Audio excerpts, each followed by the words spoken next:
ছেড়ে দাও, কারখানা ছেড়ে দাও, মিল ছেড়ে দাও, ফ্যাক্টরি ছেড়ে দাও, অফিস ছেড়ে দাও, আদালত ছেড়ে দাও, দুনিয়া সব জায়গা ত্যাগ করে দাও। আমি আল্লাহ যখন দেখেছি সঙ্গে সঙ্গে সে হাজিরি দাও। ফাসতাউ ইলা যিকরিল্লাহ ওয়া যারুল বাইয়া যালিকুম খায়রুল লাকুম ইন কুনতুম তা'লামুন। যদি তুমি জানো রে বান্দা এটাই তোমার জন্য ভালো। এটা কোরআন শুনিয়ে দিচ্ছি, ওয়াল্লাযীনা আমানু ওয়া হাজারু ওয়া জাহাদু ফি সাবিলিল্লাহ। আমার রাস্তায় যখন আসবি সঙ্গে সঙ্গে সামনে বাধা আসবে, একটা দুটো তিনটে চারটে পাঁচটা ছটা সাতটা আটটা বাধা আসবে।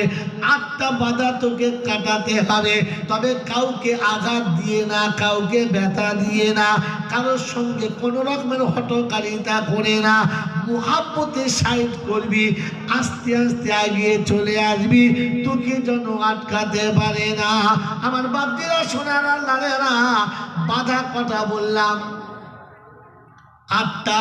কুল ইন কানা আবাউকুম ওয়া আবনাউকুম ওয়া আজওয়াজুকুম ওয়া আসীরাতুকুম ওয়া আমওয়ালুন ইখতারাবতুমুহা ওয়া তিজারাতান তাখশাউনা কাসাদাহা ওয়া মাসাকিনু তারদাউনাহা আহাব্বা ইলাইকুম মিনাল্লাহি ওয়া রাসূলিহি ওয়া জিহাদিন ফি সাবিলিহি ফাতারাব্বাসু হাত্তা ইয়াতিয়াল্লাহু বিআমরিহি।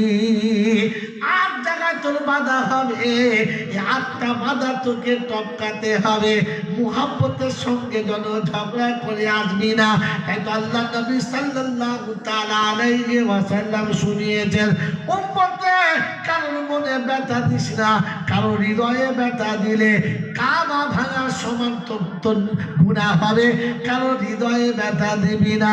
তাই কোনো কবি লিখেছে, কবির নামটা আমি এই মুহূর্তে মনে করতে পারছি না, কাহারও দিলেতে আঘাত দিও না, সে আঘাত লাগে কাবার গায়ে।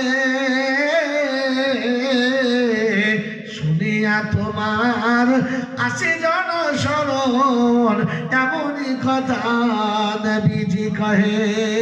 আও মুসলমানের ছেলে, মুমিনের দিলে কোন মানুষের দিলে ব্যথা দিও না। কারণ কোরআন শুনেছি, ওয়ালাকাদ কাররামনা, আমি আদমের বাচ্চাকে সম্মানিত করেছি, তুই তাকে লজ্জিত করবি না। কোরআন চলছে, উদু ইলা সাবিলি রাব্বিকা।